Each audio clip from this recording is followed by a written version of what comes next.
Okay, we tilted the CyberPi left, so the robot starts turning left. We sent 5 left tilt messages. But wait, the robot's continuing to turn left past the 5 turns? What's going on? Welcome back to Learn as you explore. This is going to be a 3-part mini series in which we'll use a separate CyberPi alongside our mBot2 robot. The separate CyberPi will send messages over Wi Fi, and the robot will receive those messages and move based on the way in which we tilt the CyberPi. We'll learn how to connect both CyberPis to Wi Fi, send and receive messages, and fix a few bugs along the way. It's going to be a fun journey and you're going to love it. You'll need a second CyberPi for all 3 projects in this mini-series. If you already have a second mBot2, you're set. But if not, you can buy the CyberPi separately to save money. I've added links in the description to Amazon and MakeBlock. If you use them, it helps support the channel at no extra cost to you. I may earn a commission as an affiliate partner with both Amazon and MakeBlock. Now let's dive in. Open mBlock. Let's first configure and connect to Wi-Fi on the separate CyberPi. Connect the CyberPi to your computer and wait for it to power on. Click Connect, select the COM port, and select Connect again. Once connected, you should see the setting option at the bottom. Click on that and select Setup Wi-Fi. Enter your Wi-Fi name and password here and click on OK. Your CyberPi will connect to your Wi-Fi within a few seconds. It may take a minute, but once connected, you should see the Wi-Fi symbol on the CyberPi on the top right as shown here. Don't forget to repeat the same steps to connect Wi-Fi on the CyberPi of your mBot2 robot as well. This is the CyberPi Python API documentation page. The link to this page is in the description. In the outline pane on the right side, scroll down and select Wi-Fi. In the Wi-Fi section, we're looking for 2 APIs, one to send messages and another to receive messages over the Wi-Fi Local Area Network or LAN. We see the cyberpi.wifi broadcast.set API, which sends a LAN broadcast. A broadcast is a message that is sent from one device to all other similar devices within the network. For this program, we're going to have only 2 devices. One is our separate CyberPi, and the second is the CyberPi on the mBot2 robot. So this API will work for sending a Wi-Fi message from our sender, the separate CyberPi. The next API, cyberpi.wifi broadcast.get, can be used to receive a LAN broadcast. This is what we need for the receiver CyberPi, the one on the mBot2 robot. When we look at the parameters that we can pass in to set, we see 2 parameters. Let's dive in a bit deeper into what these 2 parameters, message and value, actually mean. Here, I've given 2 examples to explain what the parameters message and value mean. For our project, we want to provide just one type of message, a message that tells the receiver CyberPi what direction the sender CyberPi was tilted. However, you can imagine needing to send different types of messages with a different set of values for each message type. For the tilt direction message, we can have values like left, right, forward, and back. If we take another example of LED status, we can have values like on or off. In order to support these different message types, the Wi-Fi broadcast API lets us identify the type of the message using the message parameter. The value of the message that we want to send will be the second parameter named val. When receiving the message using the Wi-Fi broadcast.get API, we want to know the value of the message given the type of the message. For example, if we want to send a tilt direction message with a value of right, we will pass the first parameter as tilt direction and the second parameter as right to the set API. On the receiver side, by using the get API, we're asking for the tilt direction message. So we will assign the result of this API to a variable, say direction.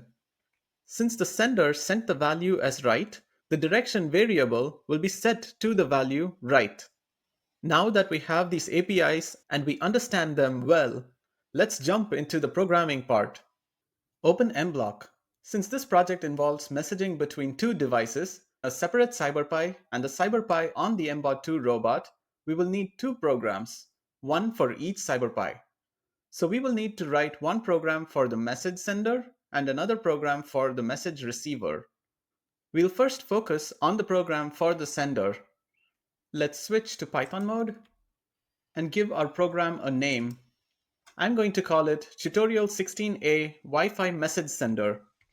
Now that we have a name for our program, let's start with our import statements.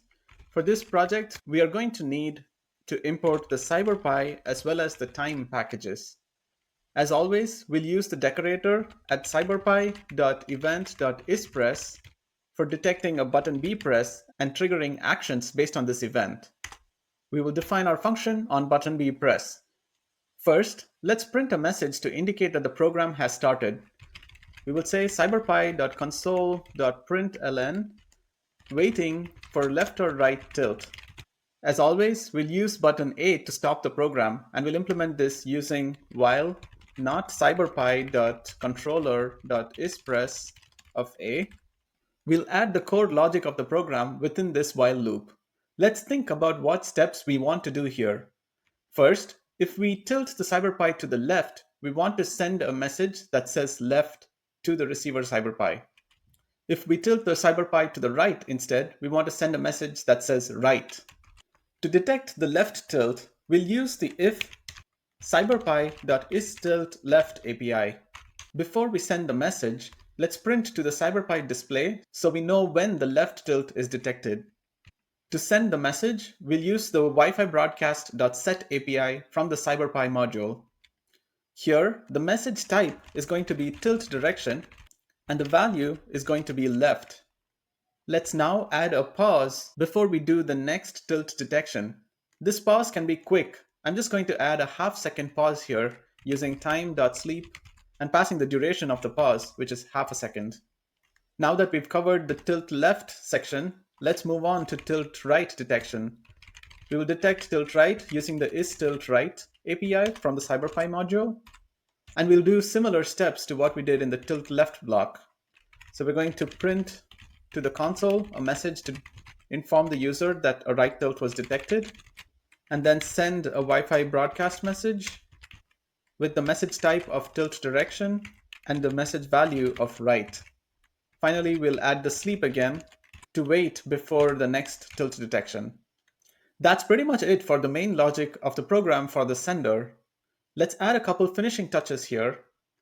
When button A is pressed and we exit out of this while loop, it would be good to clear the screen, which we'll do using the CyberPi console clear API. Before the clear, we can add another wait for about a second so that the screen doesn't get cleared immediately. Let's save this program. We can now upload it to our sender CyberPi, which is the separate CyberPi. Note that this is not the one that's connected to the mBot2 robot. You want to upload this sender code to the one that you're going to use as the remote controller, which is the separate CyberPi. Make sure that your separate CyberPi is connected to your computer using the USB cable. Check that you're in the upload mode and click connect. Select the COM port for your device and select connect again. Now select upload code and wait for your program to be uploaded. Great! You have now programmed your separate CyberPi that will act as your remote control to send messages to the robot's CyberPi. We will now move on to the program for the receiver. Let's start a new program by going to File and selecting New Project. Give this project a name. I'm going to call it Tutorial 16A Wi-Fi Message Receiver. Switch to Python mode, and we can start coding now. Let's first import the packages that we need, which are CyberPi and time. Since we'll also be performing left and right turns, we also need the mBot2 package, which we'll import as well. We'll use the cyberpi.event.isPress decorator to start off the program when button B is pressed. Before we get into the loop, we'll print to the screen to indicate that the program has started. We can say something like, looking for messages. Now we're ready to start the loop. As long as the A button isn't pressed, we will continue the loop and stop the program when button A is pressed. Let's now think of what we want to do as the code logic within the loop. We want to check for the tilt direction messages, and if the messages value is left, we want the robot to turn left. If the message's value is right, we want the robot to turn right. So let's start by receiving the message using the CyberPi Wi-Fi broadcast GET API. The message type that we're looking for is tilt direction. This API will return the value sent by the sender. So we'll capture that value as returned by this API in this new tilt direction variable. Now we can check if tilt direction is left. We'll first print turning left to the console so we can see what's happening under the hood. Then we'll pause here for 1 second using the time.sleep method. Now we can command the 90-degree left turn using the mBot2.turn API and passing negative 90 degrees as the angle because a positive angle results in a right turn. Else, if the tilt direction is right, we'll print turning right, then sleep for 1 second, and then do the 90-degree right turn using mBot2.turn. Finally, when we exit the loop, we can clear the screen using cyberpi.console clear. Great! We're now also done with the program for the receiver. Let's get this uploaded to the robot CyberPi now. First, let's save the program. Make sure that the robot is powered on and connected to your computer using the USB cable. Make sure you're in the upload mode. Select Connect. Check the COM port for your device and click Connect. Click Upload Code and wait for the program to be fully uploaded to the robot. We're now ready to test it out on the robot. Let's do it! Start the program on the robot by pressing button B. You should see the text looking for messages. Start the program on the remote CyberPi. Let's tilt the remote CyberPi to the left. A second or so later, we see the turning left message on the robot CyberPi. However, we see something strange and unexpected happening now. The robot keeps turning left even when the remote CyberPi stops sending the left commands.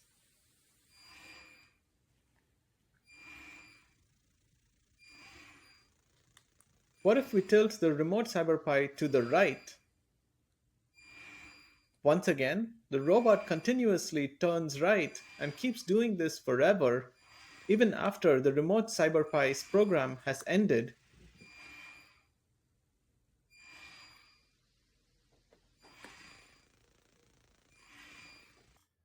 So the program kind of works, but there's some unexpected behavior. In software engineering, we call this a bug, when a program does something it wasn't supposed to do. Bugs are a normal part of software engineering, and honestly, I'm glad we ran into one. We're going to figure out why exactly this is happening and how to fix it. But since this video has already gone long enough, and I want to explain it using some nice charts, we'll save that for the next video. You learned a lot today. You connected your CyberPi to Wi-Fi, wrote 2 programs, one to send messages and one to receive them, and tested everything on both CyberPis, and even ran into a bug, which we'll dive into and fix together in the next video. Here are some of my other videos that you may find helpful. Happy programming, and I'll see you in the next one.